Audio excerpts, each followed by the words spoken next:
Hey guys, welcome back, or welcome if you're new here. My name is Shayna, and in my little corner of the internet, we talk about spooky history of all kinds. If that sounds like something you're interested in, be sure to hit that subscribe button and notification bell so you don't miss any of my future uploads. Or if podcasts are more your thing, I do have a podcast called Spooky History with Shayna Blake, and that's where all the audio of my videos go. So I'll be sure to have a link down in the description for you. I wanted to do an interesting but not so long episode this week because next week is a Mysteries with My Mom episode, so I'm excited about that. So today we're going to be talking about a cryptid that I've never heard of, so I was kind of shocked. Some of you might know that my husband and I have been watching Expedition X with Josh Gates. I love this show. It's fun and interesting. So you've got Jess, who believes in all things paranormal and weird. And then you've got Phil, who is the scientist that tries to debunk things. Not gonna lie, I find it extremely fun when he can't debunk certain things. I love it. They did an episode about the Van Meter monster. And like I said, I've never heard of this. So I was shocked when I saw they did a video on it, and I'm like,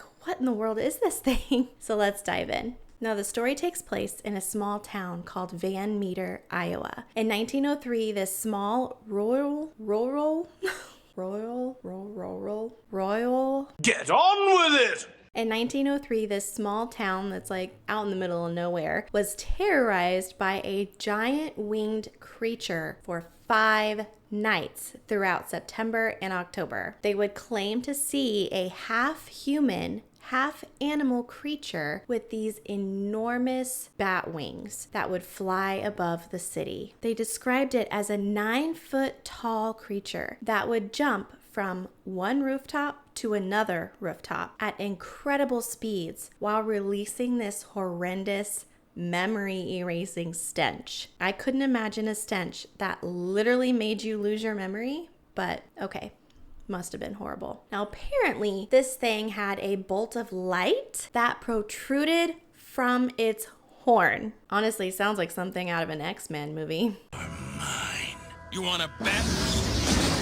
Now, one of the townspeople, whose name was Clarence Dunn, was an eyewitness and would end up taking a plaster cast of the 3-toed footprint that it had left behind, which is kind of cool looking. Now, on the first night, people would claim that it was just flying over the tops of the buildings. Then the next evening, it was seen by a town doctor and a bank cashier. And then on the third night, a man saw it perched on top of a telephone pole, while another person said it hopped around like a kangaroo. Just kind of weird. The local high school teacher said it looked similar to the devil. So that's not good. They would try all they could to get rid of this beast, but bullets seemed to not affect it at all. During this week of terror, when the monster wasn't terrorizing everyone in town, a local farmer would hear strange sounds coming from a nearby abandoned coal mine. A local daily news article from October 3rd of 1903 would state, "Presently the noise opened up again, as though Satan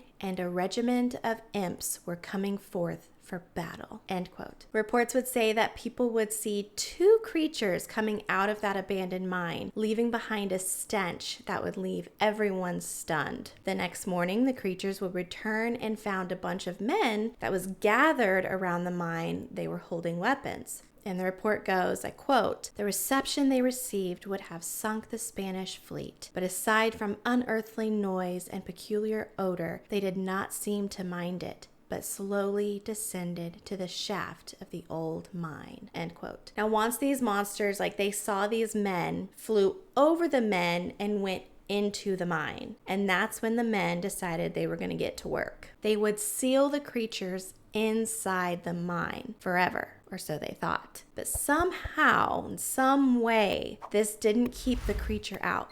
Here are the most recent sightings. In the 1980s, there was a man who had just moved to the area, and he hadn't heard of the local legend of the beast yet. But one day he was walking near the coal mine and stated that he saw a 5-foot-long bat-like creature flying over his head. Then, in the 2000s, there was another man with his family who were driving home to Van Meter when they saw what they described as a giant bird-like creature that was dead on the side of the road. And when the man went back to investigate it, the creature was gone. Then, in 2006, there was a pastor who was waiting for a friend who was coming in from Colfax, Iowa, and he said that he spotted what he thought was a dragon in the sky. Now, when he got back home, he would get on his computer and Google Iowa dragon and saw a picture of what he claimed to have seen, and it was a picture of the Van Meter monster. Then later in 2014, a couple was camping down near Iowa City, and that they claimed that they had come across a giant bird. I mean, now, just a couple years ago, in 2020, in Boone, Iowa, someone reported seeing another giant bird, saying, and I quote, "When it flapped its huge wings, all I could see was light, dark, light, dark. And then there was a huge whoosh, whoosh, whoosh that I heard," end quote. It had to have been big wingspan in order to hear the whoosh, whoosh sound, like what you would hear in a movie.